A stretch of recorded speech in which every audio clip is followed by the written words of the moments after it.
Okay, welcome once again to the Old Cow Report. And of course, we're coming to you live from the beautiful downtown tire factory. And of course, they just opened up a bologna section here now where they're grinding up chickens and goats and bologna. frogs and turtles, all kinds of fish and stuff out of the river. And Fred is the master chef down here I'm not. at Bologna World. And of course, with me, as usual, is my rusty, trusty sidekick, Fred, the Yes. true Stafford, new manager of Bologna World, right here at the old tire factory. I'm not the new manager. And we're glad to have you on tonight, Fred. Yes. Glad to see you with us again. Right. And hopefully we're on the air. I see There that we there's some roughage out there on the. If we're not on the air, just call in and ask why. Hopefully we are on, and so. Boy, oh boy, have we got a lot to talk about again tonight, Freddie boy. Yes. You know it? If it ain't one thing, it's another. Right. And of course, we got the old master running there, don't we, Roy? All right, that's Roy, the pyrotechnical engineer. And of course, he's the engineer of the homepage there, and we'll be putting that up there too. He helps on that homepage once in a while, sprucing it up. And what's it been now, Fred? 20, 25 years we've been on the show here? No, closer to 5-10 years. Somewhere in that range, 5, 10, 15, 20. Seems like it, doesn't it? Time really flies when you're having fun. Well, you know, Fred, ever since you opened that new little shop down there, Fred's Bologna World, Well, I'll tell you. I'm not opening any shop anywhere. People want to know, how do you drag all them 50-pound carp up from the river Can't. I don't. and grind them up in there and make I don't. carp? Do it. I don't have anything to do with that. It's a figment of your imagination. Carp and frog bologna. I don't know how you do it, Fred, but boy, is that good. It tastes just like chicken. Yeah. You know it? Yeah. Okay, well, as usual, Fred, we got a lot to talk about tonight. And there's a lot on the old front burner once again. And once again, one of the top stories, you know, over the weekend there, Bill Clinton and Paula Jones had their showdown, and it lasted about 6 hours there in closed session taping for their upcoming trial.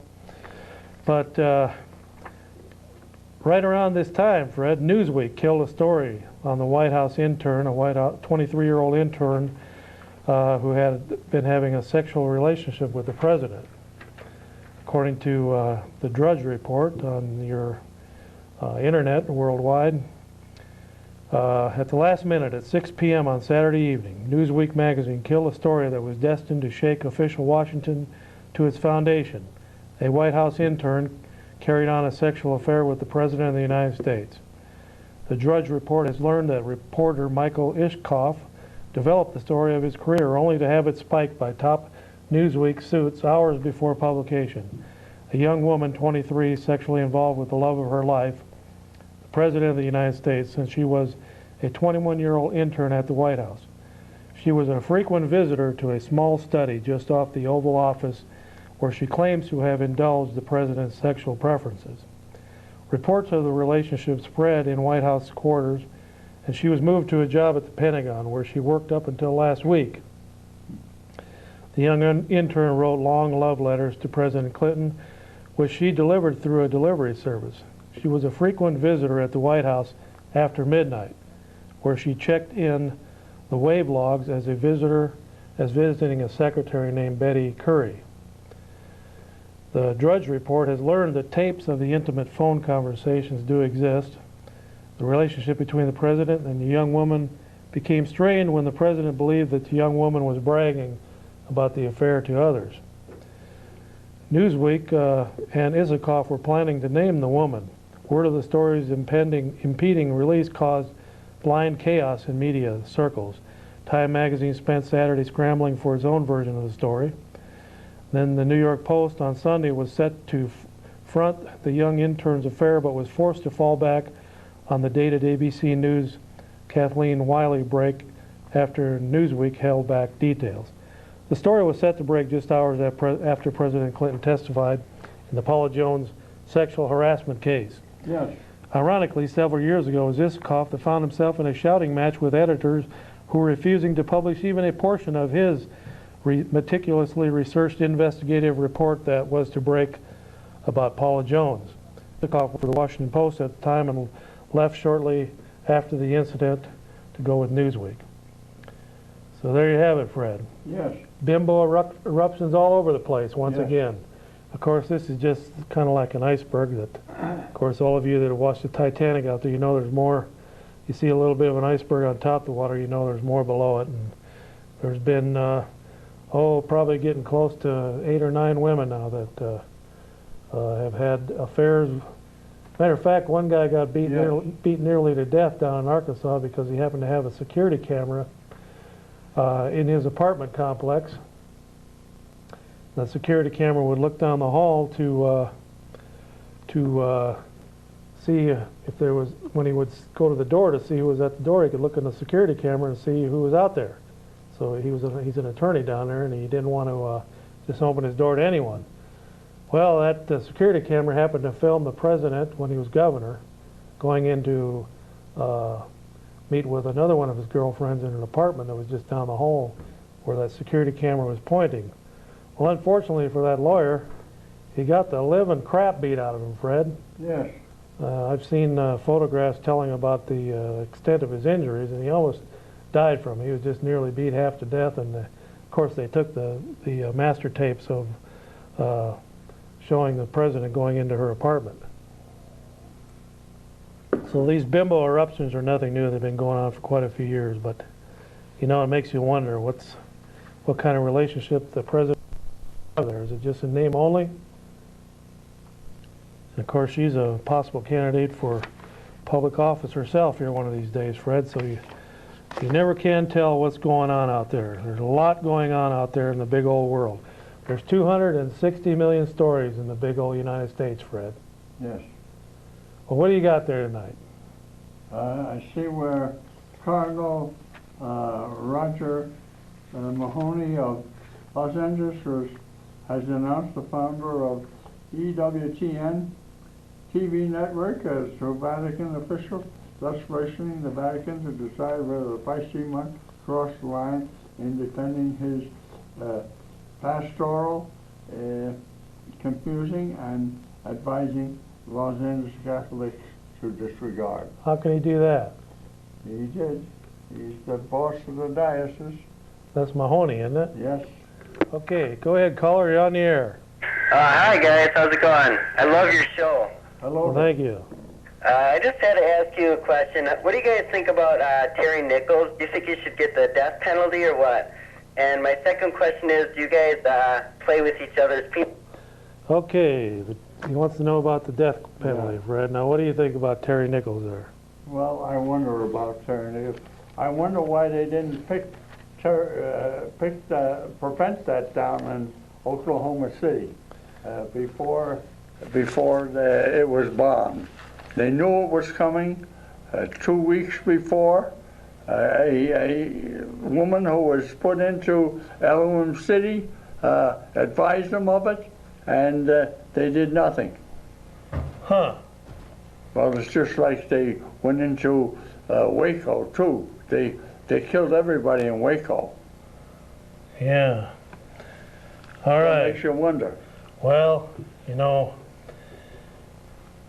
people attend meetings all the time, and people talk big at these meetings, and of course, then they start getting more serious about their talk, Fred, but maybe Nichols pulled back from the deal. He didn't want any more to do with it, and he didn't know for sure that McVeigh was going to go ahead with that. If he did, maybe he would have stopped it, but who knows for sure what was going on in their discussions, their private discussions. You know, a lot of people talk big about a lot of things, Fred. I know. About the things they're going to do, and Yes. most of it's usually talk, and you don't know when somebody's actually getting real serious about something. Evidently, the jury out there saw that he wasn't as seriously involved as McVeigh was.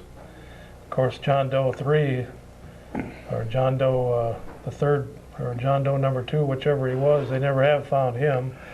They did find one leg out there that they never could match with any other body that was in the explosion out there, and that leg had some remnants of some Army part of an Army uniform on it. And that could have been possibly the John Doe number 2 or 3 that they never could find. But say a lot of people talk big under the influence of whatever they're under, and they don't carry out their talk. But Timothy McVeigh evidently did. He was found guilty, and he's now facing the death penalty, and Nichols could possibly be facing the death penalty. They also have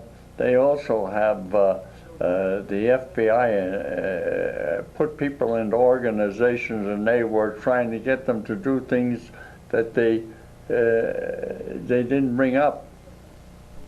That they were, in other words, going all out to the organization. Oh yeah. Well, are we on the air yet in there, Roy? Okay, well, we've had some technical difficulties tonight. So if you want to call, the number again is 839-6261. And we're going to take another call right now, Freddie boy. Go ahead, caller, you're on the air. Hi, it's always nice to see you guys. How's your reception out there tonight? It just cleared up and it just turned perfect. Was what was it showing before that? Well, you were sort of flickering up and down, and sometimes we're flickering up and down in black and white. But you're okay now, you're coming in perfect. Well, good, you know. Ever since Fred opened up that bologna shop downstairs, I didn't open it up. there's been some kind of weird electrical interference. I don't know what it is. I don't know. What are you throwing in that food down there anyway? Nothing. I'm not throwing I in saw a Geiger counter there that was jumping. The needle was jumping off the let end. it jump over the end, and you don't find me in there. The Geiger counter was going crazy down there by that place. All right, go ahead, caller. You're on the air. Oh, I think I know what the problem was.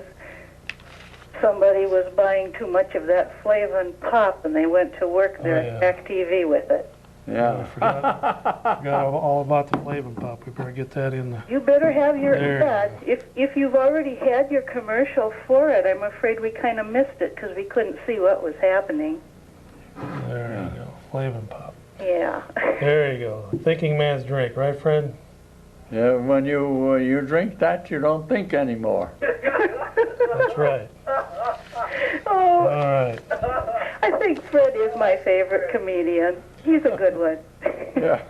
He was telling me that he was in a Vic Damone review back in '44. Yeah. That was down in Washington, D.C. Yeah. And that last day I was in the show, last night I came out before I was supposed to. And I didn't go back. And yes, so they And got are we rid of to me. assume that he stole the show and then they fired him for it? Were you No, out I there? didn't. I should have. I got out the salute, and I wasn't ready. They weren't ready for me. Oh, so you got stage fright and just froze there like a deer in the headlights?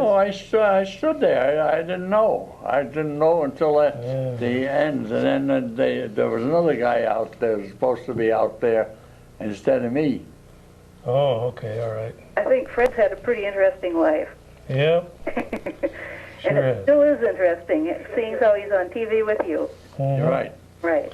Well, do you have any subject you want to talk about tonight or any comment? Oh, I'm not very brilliant tonight, so I can't really think of anything important to say. I guess the most important thing I did was I notified the people answering the phone banks that we were having problems with cable reception on your channel. That was an important thing to mention. Well, good. Thanks for doing that, because it's 15 minutes into the show, and we always Yeah. like to know whether we're having good reception or if the sound is okay or Yeah. whatever, and the phones too. So it takes a lot there. We got. I thought at first that it might be special effects, but then I figured it wasn't. No. Okay. Well, Nice talking to you okay. guys. Thanks for calling in. Bye-bye. Bye. All right there now. Well, Freddie boy, once again, the Eau Claire School District is talking about, they're kind of crying in their beer about the drop in their state aid. Aid dropped to punch schools in belly. This is Saturday, January 17th, Leader Telegram by Julian Emerson. Enrollment drop just kicking in. Well, the enrollment drop has been dropping for a couple years now, but you wouldn't know it by reading all the propaganda that we got out there just before the referendum vote. You'd think that the poor kids were just climbing over each other and falling and scraping and crawling and climb all the way up to the ceiling trying to get from one class to the other. They were so crowded. Yeah. And then we find out that for the last 2 years we've had enrollment drops, and now they're projecting more enrollment drops for the next couple of years, several years. The Eau Claire School District's unexpected enrollment decline of 175 students last fall resulted largely from a smaller than expected kindergarten class, Superintendent Lee Hansen said. Well, maybe it was unexpected, but covering it up until after the referendum was inexcusable. And it could have very well swayed the results of that election. And it's a good thing that the voters of Eau Claire saw through all the propaganda that was put out there and voted it down, notwithstanding the withholding of this very pertinent information that should have been given to the public before they went to the polls. District officials said recently they project a $1 million shortfall for the 98-99 season, in large part because of cuts in state aid triggered by falling enrollment. Districts receive money for each full-time student they have. And that's why districts start counting heads the first day of school. And by the end of the week, they pretty much know how much their enrollment's going to be. After the late transfers and people that are moving out of town, moving in, and everything gets situated, within a week or two, they pretty much know what's happening. So that decrease, coupled with the projected loss of 120 students this fall, will bring big money headaches for the district. So there was 175 this year. They're saying another 120 this fall. That's 295 students less than the day you went to vote on this referendum. Now, that's enough for a couple elementary schools, ain't it, Freddie? Yes. So what do you do, Fred, what does a factory do when they quit getting as many orders? They start laying off help. Yeah, they start cutting back, start finding ways to save money. They don't sit around and say, well, we're going to go tax the people. No. They start finding ways to save money. And if this school board and this superintendent can't do that, then they need to just resign, get out of the way, and let some people that can do it. There's plenty of people out there that got sharp knives, Fred, that can get in there and cut. Yes. Especially when you're using taxpayers' dollars and you've got built-in waste and fat and pork to begin with. Right. There's plenty to do, plenty to cut. So we're talking 275 students in the 295 students this year and next, this fall. And then they said that there was a loss last year. See, the enrollment losses occurred in elementary schools where the district saw a decrease of 260 students from September of 96 to September of 97. So all these decreases here, 260 students from September of 96 to 97. Now, that was right around the time of the referendum. So, but on the front page of the Leader Telegram, you see crowded gymnasiums and packed hallways. And it's so tough because the schools are just so crowded, Freddie boy. Yes. So now the true facts are coming out. Yes. And so instead of crying about the shortfall of $1 million, start cutting now and get your budget under control like any other business. And if you can't, step out of the way and let other people do it. Yes. Go ahead, caller, you're on the air. Yeah, Chuck. Been watching your source since '94, and I was curious if you ever knew what the fuck you're talking about. Well, I guess he likes it, Fred. He's been watching her since '94. That's going on, let's see, 94, 95, 96, 97, 98. Almost 5 years, and he doesn't know if we know what we're talking about, but he continues to watch. Yes. So it's a good thing we provide this service out there, Fred. Yes. Somebody has to educate the public. When the school systems fail, it's up to people like you and me to educate the public. You know what, Fred? Yes. All right, what do you got out there, Fred? Well, from the Wanderer, a St. Paul Catholic paper. Michigan governor declares the month of prayer to end abortion. Michigan Governor John Engler also issued an executive declaration designating January as a month of prayer to end abortion. Anticipating 22nd anniversary of Supreme Court Roe versus Wade decision, Engler issued the following statement. Huh. That's amazing. Well, that's good. It's too bad the Republican National Committee didn't take his advice. Well, you know, Engler also, not only is he pro-life, but he's also been pro-tax cuts, and he's really took a hatchet to the old budget over there in Michigan. Right. And he's really cut in there and cut in real estate and wherever he can cut taxes. And of course tomorrow is the governor's State of the State address, and hopefully he's going to start doing the same in this state. Meaningful tax cuts Yes. in the area of state wages, state wage tax cuts, state employment tax. They need to start cutting away at that. I was figuring out on my check, they take about 5% of my check every year off the gross, Fred, for the state of Wisconsin. And some states don't even have a state income tax. Yes. But Wisconsin does, along with their myriad of fees and then the federal tax and all the other taxes on top of that. But we're getting to Wisconsin where we have to pay a lot of extra fee prices, and they keep going up every year too, Fred. And of course, that is another tax. You have to buy a license plate every year. That's a tax, or you don't get to drive on the roads. If you buy cigarettes or gas, you're getting taxed on it. If you go hunting, you're getting taxed. Go fishing, you're getting taxed. What other taxes are out there? Plenty of them. There are plenty of them. And they keep tacking them on everywhere they can. So hopefully the governor is going to get back to the Tommy Thompson revolution and get the old tax cut the knife out, and after he takes the night out and he comes back in tonight, and after he's done out there doing what he is, and really looks over that budget really close and starts talking about a really cut, Fred. Yes. And then hopefully the state Senate and the state House will have the nerve to go along and start doing some cutting too. Yes. Go ahead, caller, you're on the air. Doc, what's up? Not too much. I got two questions. All right. The first one is, what do you think about gays in the military? And the second one is, what island should we ship them to? Okay, it sounds like an unbiased opinion. What do you think about gays in the military, Fred? You were in the Coast Guard for many, many years. Well, I found that when I was in the service, that a number of homosexuals tried to pick me up and have sex with me, and I didn't have anything to do with that, but it got me disgusted. Huh. Well, you know, Fred, there's homosexuals throughout various parts of society. And the thing is where they're promoting that lifestyle, that's a different story. But as long as, on the other hand, the Constitution and the laws of the land give them certain rights just like anybody else.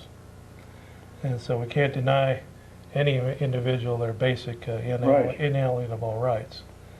But on the other hand, we don't need to be going into the grade schools and junior highs and promoting that. No, that's true. And in the military, I'm sure you're going to have people from all walks of life in the military. So we don't need to have a litmus test where somebody goes around and says you can't be in the military and you can, as long as they're doing their job. Mm. Yes. We got to have people that can do their job, whatever it is. Right. Okay, Fred. I'm going to take another call here in a minute, but we're going to get into another subject here. Town chairman rejects referendum on zoning. He says it's board's job to decide. By Bob Brown, Leader Telegram staff. Union Town Board Chairman Bob Wagon, Thursday, summarily rejected a suggestion that a proposal to adopt zoning regulations be decided by a referendum of town residents.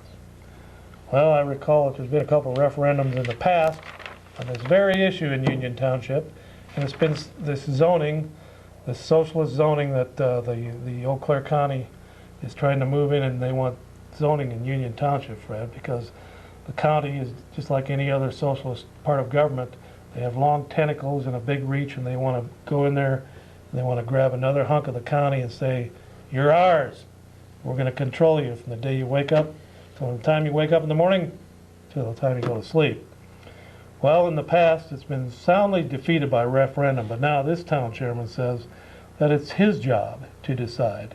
Well, maybe it's the voter's job to have a recall and decide that you no longer need your job out there. Right. There's a lot of people in Union Township that don't want to be zoned because they don't want to be under the thumb of some socialists down at the courthouse, Yes. coming out there and going on their land and saying you can't do this, you can't do that, you can't do this, you can't do that, you got to get rid of this, you got to bring this in, this is going to cost you $10,000, you got to throw that out, you're going to have to bring these lines in here, that's another $20,000. They don't want all that harassment from Right. the government.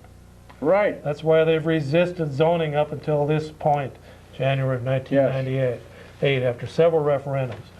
This clown here, this Bob Wegan, Union Town Board Chairman, claims that he's going to make the decision. Well, of course, a lot of people say that he's already made up his mind and he's going to force zoning upon the inhabitants of Union Township. Well, if he does, ladies and gentlemen, you can always reverse that decision with a referendum, but on your referendum you can put two things on there. Getting rid of him and the other people that vote for it, and then put on the same referendum voting whether you want zoning or not, and let the people of Union Township decide. And I happen to own some land out there, and I'm one of the people that don't want to have some socialist pinhead from the courthouse coming out there and telling me how to run my own property. That's why people escaped from Eau Claire, the city, because of the ridiculous zoning laws. And they escaped out to the unzoned areas. Union Township is one of them. So there you have it, Fred. Yes. Several times during Thursday's hearing, Wegan made comments indicating he's leaning towards voting to adopt zoning. That's the best alternative and the only one we really have, he said in response to a question about rapid development in the town in recent years. So the town chairman is Wegan, town supervisors Robert Severson and Deborah Smith. Probably will decide the zoning issue later this month. So what you need to do is give those people a call. If you're against zoning, let them know that there is such a thing as a recall, and there also is a referendum which has been brought up before. That's why they're usurping your right to a referendum, because they know full well that it'll go down to defeat in a referendum, as it has in the past several times. And so they're doing an end run like socialists do when they can't get their way with the referendum, with the vote. Then they do it, they play hardball and they just do it against your wishes and your way and your will. So you got to let them know. If you don't want it, give them a call. Bob Wegan, W-E-G-G-E-N, Robert Severson, S-E-V-E-R-S-O-N, and Deborah Smith, S-M-I-T-H. And they're going to be voting on that fairly soon. And another vocal opponent is Ron Kiefer. If you want to get in touch with him, I'm sure he's got something planned. You might want to talk to him about a recall vote. Go ahead, caller, you're on the air. Yeah, Fred, are you feeling all right? You look pretty rough lately. I was wondering if you're on any cool drugs or anything, and if you'd be willing to share. Absolutely not. Really? Nothing? Not even prescription medicine or anything? Not really. Well, he was on some rat poison for a while, but I think they took... I'm still on that. I'm still on that. Still taking the rat poison? Yes. Is that Decon brand, or was that the other? Warfarin. Waferin. Oh, Okay. all right, man. Take her easy. All right, well, thanks a lot. Now, what exactly does that waferin do besides using it for rat poison? I think Thins the blood. Thins the... it kills rats, but in humans it thins blood. Yeah. It's amazing what they can do with chemicals. Here we got... What do you got there, Freddie boy, before we take Yeah, another call? This is from the Wanderer, and it's September 15th issue. The IRS is a terrorist agency. A trial will be held January 29th in Rockford, Illinois, where the IRS will try to remove 10 books from control of Thomas A. Nelson and put it into receivership on what it asserts can be sold off. The IRS assessment of 10 books might be part of a trend. Joseph Farrar of the Western Journalism Center discovered that the rate of IRS audits of religious broadcasters and publishers is 7 times the national average. So the IRS is a terrorist organization, Yeah, according to, that's in the news article. huh. All right, well, I didn't know that, Fred. Well, here's some other news. And we found out, or we've come to find out now that in your recent Leader Telegram, I think it was Friday or Saturday's paper, it talked about the new arena down there in Madison. $76.4 million, and the headline said, it didn't cost you a penny. Well, you get down into the article and you start reading, and they just happened to borrow $26 million from the state. Well, I'd say that's a little more than a penny, Freddie boy. Yes. Now, Herb Cole did donate several million, I think 25 million, to get it started, and they raised some other funds that brought it up to about 50 million, but then the last $26 million was borrowed from the state. Well, where does the state get their money? They get their money from the taxpayers. And so, yes, ladies and gentlemen, it did cost you something. 26 from 76, that's about a third of the cost of that building was built with taxpayers' money. And if it doesn't run in the black, you could very well be stuck with that $26 million bill. So don't always believe everything you read. There was some state involvement, and the taxpayers are the state. So, all right, Randall Terry. Okay, Freddie boy, here's something here that I talked about back when I was running for Congress back in 1994, and I'll bring it up in a minute, but we better take another call on the, we have a bevy of beautiful broads out there that are just overwhelmed tonight with phone calls, Fred. They're backed up 4 or 5 deep.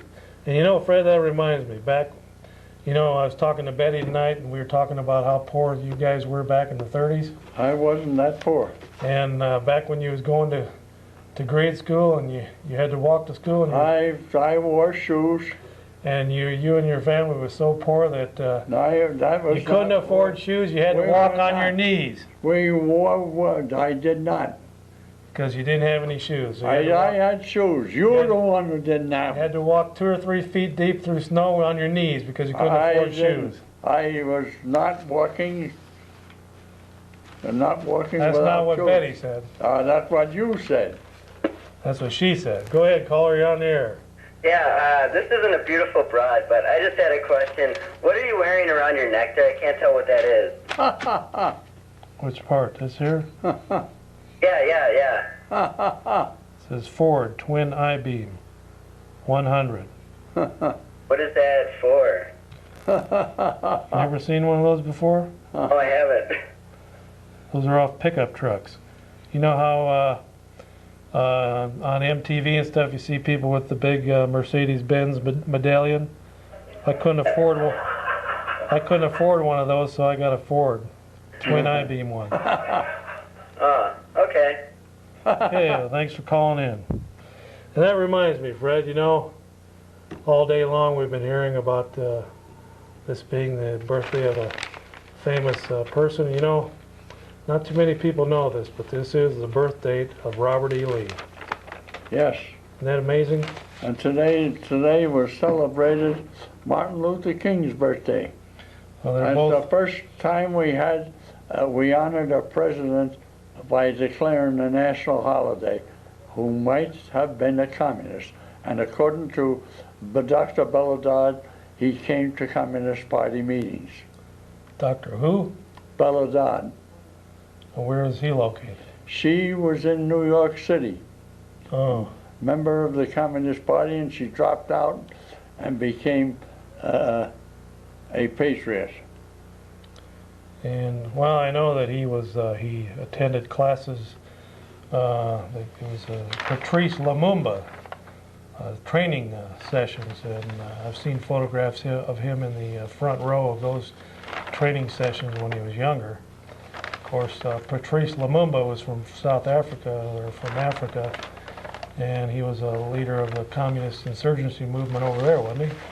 Yes, And they named this training school after him, But on the other hand, though, he did made us think about a lot about race relations, and it's something that we had to think about and see on TV, whether we liked it or not, and it brought it to the forefront. And there was a lot of, and still is a lot of racism out there, Fred. And so hopefully we're getting over that era in our lifetime. In 1968, Martin Luther King was assassinated, and there was some pretty rough times there around those days right after that. Yes. And today on WWIB's Marlon Maddox program, they had they were talking about Martin Luther King and some of the things that he was involved in, and it wasn't all that you hear today. They don't mention the things that he did. Huh. Well, on the other hand, though, Fred, now it is a national holiday, and what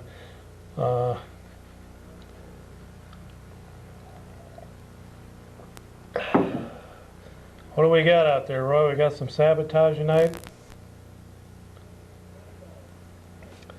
Well, see if we can clean that up a little bit. All right. Well, Fred, I suppose you've heard the news that the federal deficit's over with, and that it's going to be smooth sailing from now on out, Fred. It's not over with. It isn't. No. Okay, well, according to this article here, the Budget Office predicts surpluses starting in the year 2001. Yeah. If we last that long. But of course, the liberals and the socialists have already got that spent, Fred. I know it. They hear the word surplus, and boy, they got all kinds of ideas for that. They money. don't tell you there's many things that are not in the budget that are not counted. That's unfortunate. Oh. Well, you know, I noticed on the state level here, state surplus may grow by $300 million. Well, if we got that big of a surplus coming down the line, then our state legislators should start looking at ways to reduce taxes, or have a tax cut or a rebate, and get that money back in the hands of the taxpayers so they can get it back into the economy. Yes. Right now, it's just if they're racking up a surplus down there, then it's just making some bankers rich. We need to get it back into the economy. Let's kind of spread the wealth around a little bit. Yes. All right, did you say you had a call on line 2 there? Line 1, all right. Go ahead, caller, you're on the air. Hi, guys. I would like to hear your opinion on recently the jails and the prison systems have been in the paper and how they're getting overcrowded. And I was just wondering about what you thought of maybe if they're sentenced for life, why not just kill them? Or on the other hand, why not just have a massive release? Okay, well, we'll discuss that here. Yeah, I got tonight's paper, front page, down the right-hand corner, Leader Telegram, inmate population soars. There's 1.7 million people as of last June in the nation's prisons and jails, an increase of 6% from an estimated 1.6 million last year. The increase is starting to slow down a little bit, but on a per capita basis, the United States is now second only to Russia in its rate of incarceration, and locks up its citizens at a rate 5 to 10 times that of most industrialized nations.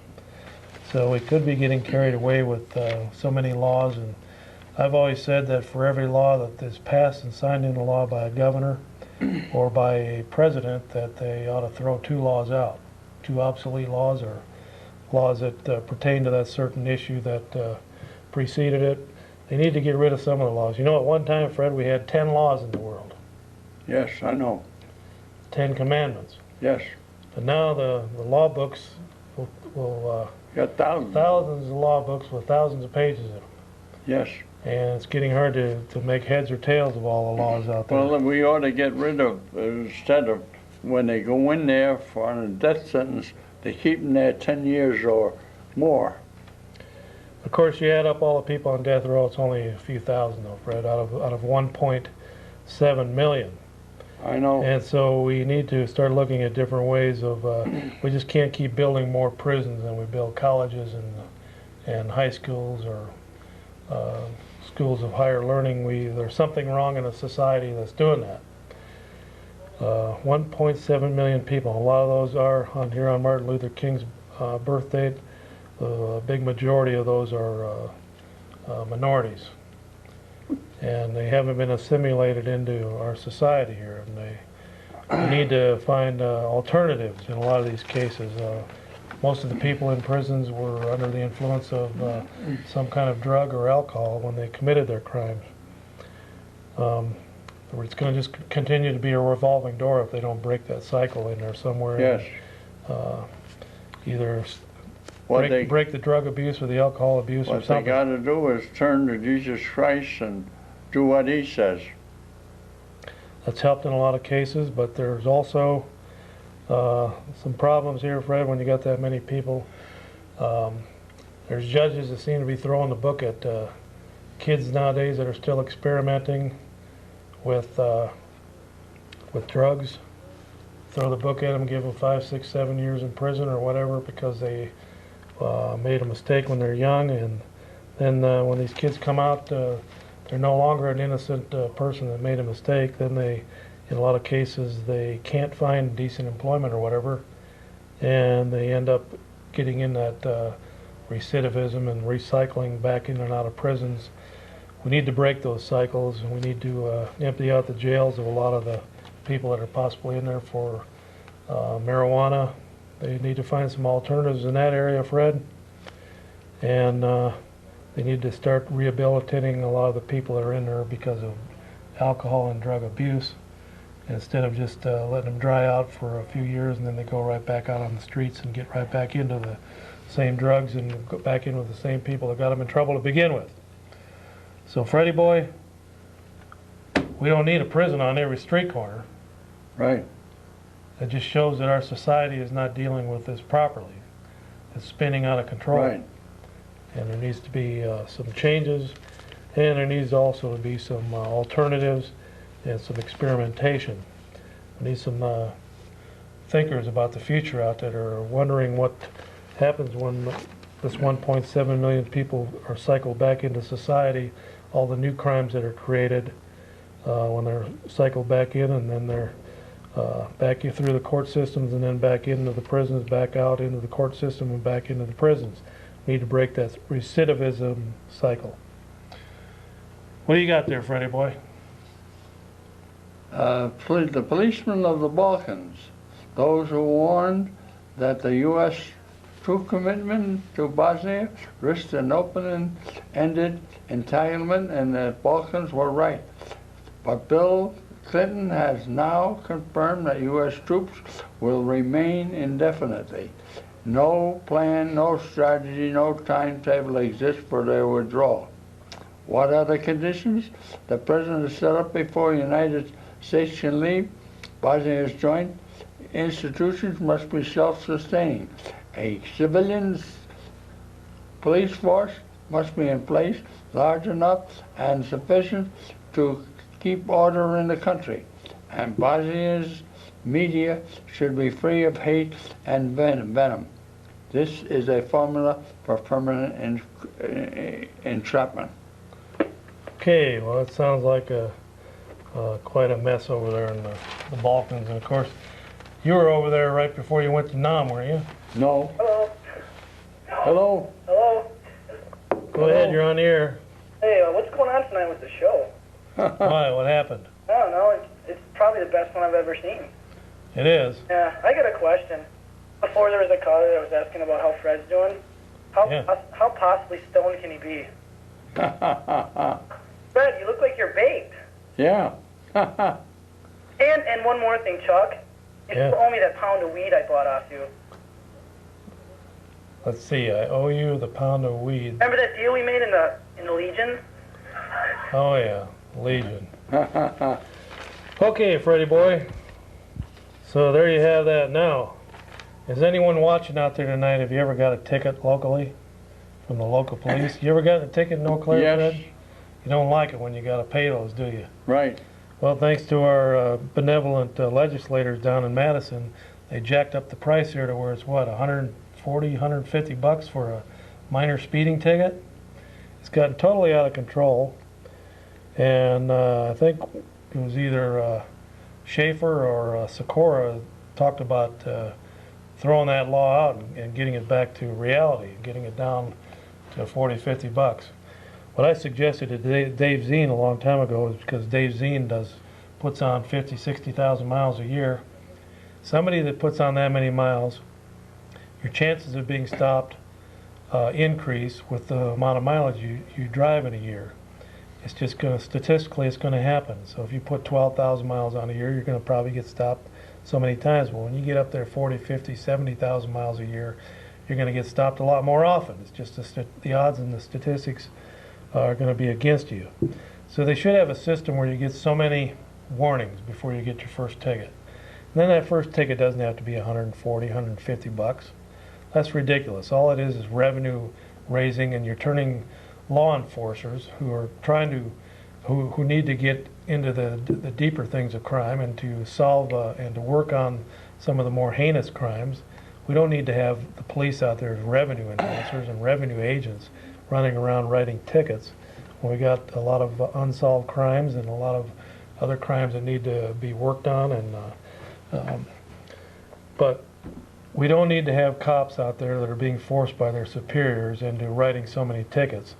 And there's some kind of quota ban bill that's being looked at down in Madison right now.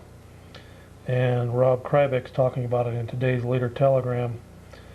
Kryvik said the bill prohibiting quotas has bipartisan support in the Assembly and is politically popular in an election year. Eau Claire County deputies don't have to meet quotas, said Sheriff Ron Kramer, but they are required to keep busy while in the squad car.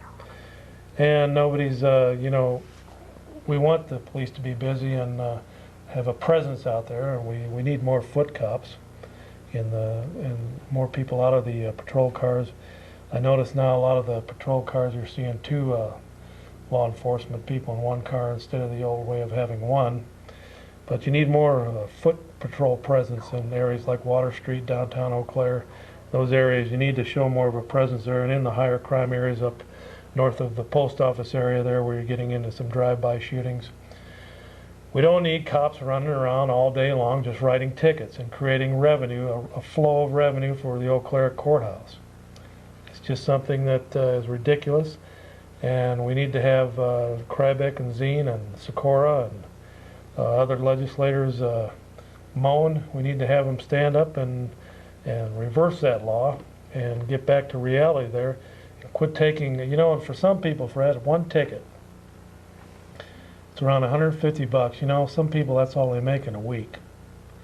Just because they were a little heavy with their foot on the pedal and they got a little bit over the speed limit, 12, 13 miles over the speed limit somewhere, they're going to get wrapped with a $150, $125 speeding ticket. And all it is a way for the state to fleece hard-earned money out of the taxpayer's pocket, somebody that's working, trying to find the American dream out there. And then they're turning our police into the American revenue agents, taking the American dream away from the American people. Yes. Man. Go ahead, caller, you're on the air. Hey, Chuck, I just want to let you know I love your show. I think it's better than most primetime shows out there. Dateline, 2020, hell, that's why I'm watching now. But I got two questions for you. Yeah. First, I just got to know, is that a beaver on your head? Yeah, actually it is. It's a beaver. And would your mother approve of you wearing beaver on your head? Well, actually, my mother worked in the trading post where these were sold, and my brother makes them. They're from genuine raccoon roadkill. There you have it. There you can see there's the nose right there. Here's the ears. This is the back, and these are made from raccoons that crossed the road at the wrong time and were in the wrong spot. All right there, Freddie boy. Well, Feingold, one of the most liberal tax and spend U.S. senators in the history of Wisconsin, representing our state in Washington, says that this budget surplus really is an accounting trick. And I don't know where he's getting his facts, but he says that you have to watch it there, because my view is that if you have $1, you can spend it only once. Well, that's for sure. But on the other hand, if you have $2, Feingold will want to take about $1.80 of it in some kind of taxes, so he can blow it out in Washington. So you got to watch that guy, Fred. Yes. And of course, he's going to be beat this fall. There's a fine gentleman named Newman. Yes. From the southern part of the state, congressman from the 1st Congressional District, is running against Feingold, and he's just going to whip his butt out there, Fred. He's going to send Feingold back to his days when he was making Elvis commercials. Yes. And of course, that all happens between now and November. So what do you got there, Fred, before we take another call? The phone's just ringing out. The Republican National Committee had a meeting this weekend, and they discussed the abortion issue and decided not to make it part of their platform this year. And you know, Mark Newman is one of the leaders against that partial birth abortion. Yes. He is a pro-life leader in that movement to eliminate that procedure in the United States. And right. Of course, Fred, you know, with these litmus tests, though, if they do that on that one area there, then next year somebody might say, well, we're going to eliminate everybody that wears Green Bay Packers sweatshirts and is over 80 years old and wears silly Super Bowl hats on the Cow Report. Yes. That could be the next litmus test, Fred. Yes. So where's it going to end? Go figure. Yes. Go ahead, caller, you're on the air. Hi, I've got a question that I don't suppose you get asked very often, but I'm wondering if you are going to be doing your show over again and ad-libbing next Monday afternoon, like you did the last week. I missed that one because I didn't know you were going to be doing that, and I'm wondering if you're going to have to be doing it again this next week. Ad-libbing. Well, you know, live as opposed to tape. Well, I just happened to be off from work that Monday, so it's been a little while since I did a live show on the afternoons. I used to do an evening live show and a day live show, but my job prohibits that most of the time. But once in a while, I hit it where I'm off on a Monday, and then I'll come in and do a live show.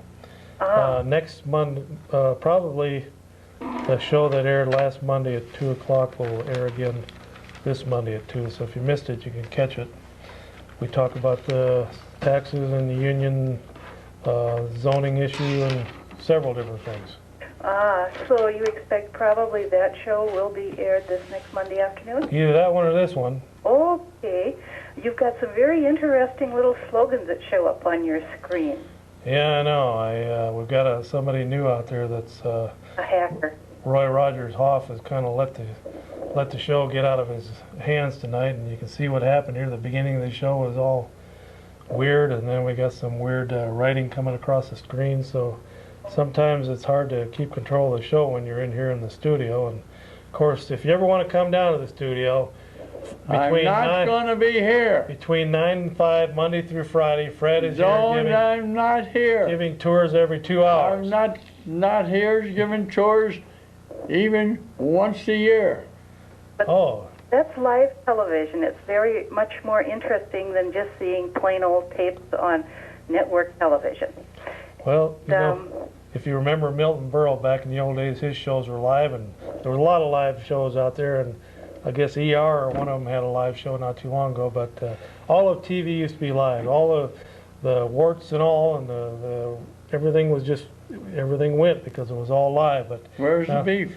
Now they've gotten into the situation where it's everything's filmed and edited and just made just perfect and canned, and they even have fake laughter put into the shows now. Well, I was thinking that maybe your show should be sold to PBS because Red Green, have you ever watched the Red Green show? They've got pretty good following, and I don't see an awful lot of difference between you and Red Green. You're both very funny and very good. Well, thank you very much for the compliment there. Okay. And you want to give one to Fred, too? That compliment was for both of you. Oh, okay. Well, okay, bye now. Thanks for calling in. Well, Freddie boy, your old buddy, the first woman to ever run for president on a major political ticket, on the Democratic ticket, Haroldine Ferraro, who ran with Walter Mondale not too many years ago. I think it was 1984. Yes. She's running for U.S. Senator. She's coming back into the limelight, and of course you can catch her on Crossfire, opposite of Pat Buchanan from time to time. She's running for the seat now held by U.S. Republican Senator Alphonse D'Amato. And of course also Charles Schumer, the gun grabber from Brooklyn. He's in the race on the Democratic side, running against Ferraro. And another guy named Mark Green, who is the New York City public advocate, is in the race there on the Democratic side. So they're going to have a knockdown, drag-out primary to try and unseat D'Amato there. Independent polls have shown that Ferraro is well ahead of Green and Schumer, and also ahead of D'Amato. Schumer has a lot of money there. He's gotten a lot of money, a lot of mileage out of the anti-gun and the gun-grabbing lobby. They've thrown a lot of money his way. But now that Ferraro's jumped in the race there, it could be a tough race there for D'Amato. And yes. I want to remind you, back in 1984, the Mondale-Ferraro ticket lost in 49 states. I think they either carried Minnesota or Michigan back then. That was about it. Yes. All right, we better take another call here, Fred, and then we'll go to your latest article there. Go ahead, caller, you're on the air. Oh, is this Chuck? Yes. Okay, Chuck, I had a comment about the last caller that just called in. I enjoy the slogans around the TV. I mean, I think it's pretty funny. Makes the show a little bit more interesting. Well, thank you. You're welcome, prick. Okay there. Well, you know, Fred, I was going to bring this up. Back in 1994, when I was running for Congress, I brought up the issue about welfare and food stamp recipients, and how that it was kind of embarrassing for somebody that actually needed the food stamps Yes. to go into a grocery store and to have to pull them out in front of other people. And at that time, back about 4 years ago, I suggested that they come up with a smart card, much like your time card or your Yes. debit card. Well, 4 years later, that is being instituted by the federal government, and it's going to be, by the end of this year, it's going to be in 26 states. So sometimes, Fred, even when you lose, you win. So, and it's also going to get cut away a big hunk of the fraud in the food stamp program. Yes, I The know. reason I suggested that was because people were actually using the food stamps to trade in the drug trafficking, to buy alcohol, buy cigarettes. Right. One guy even purchased a used Cadillac with it. Several people had traded food stamps for prostitution. And the way to get around that is to have that smart card that you have to swipe across the checkout counter at the grocery store. And right then and there, that computer can check to see whether those items that are being purchased are legal or not. Yes. And it just won't be approved until all the legal items are the only things left. And so it took 4 years for my suggestion to get into reality, but this year they're putting it into reality, and it's going to be in 26 some states here by the end of the year. Well, that's good. And we have a Packer game coming up versus the team from Denver. Who told you that? I know it. How do you know that? I read. You going down there? No. All right, well, the Vikings stepped aside so the Packers could have a repeat here. So Yeah.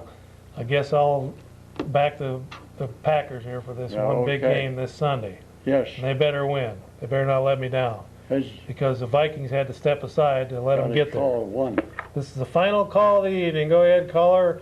You're on the air. Yeah, Fred. You're getting Hello. old there. I'm wondering if you're starting to fart dust yet. And Chuck, I wonder if you got a sec. All right, there. Well, we have another fine example of the Eau Claire educational system and the multi-million-dollar budget that has doubled in less than 10 years. Another fine example of where the money is being spent. Well, thanks a lot for tuning in once again on the Old Cow Report. I've been your host, Chuck Lee, and with me is my rusty, trusty sidekick, Fred, the true Stafford. Chuck, Yeah. hey, what do you think of the pack? Well, I think they're going to They're win. going to win. I don't mean the football team. I mean. All right. Well, there you have it, Freddie boy. Yes. Another show in the can. Thanks for tuning in. And adios, amigos and amigettes.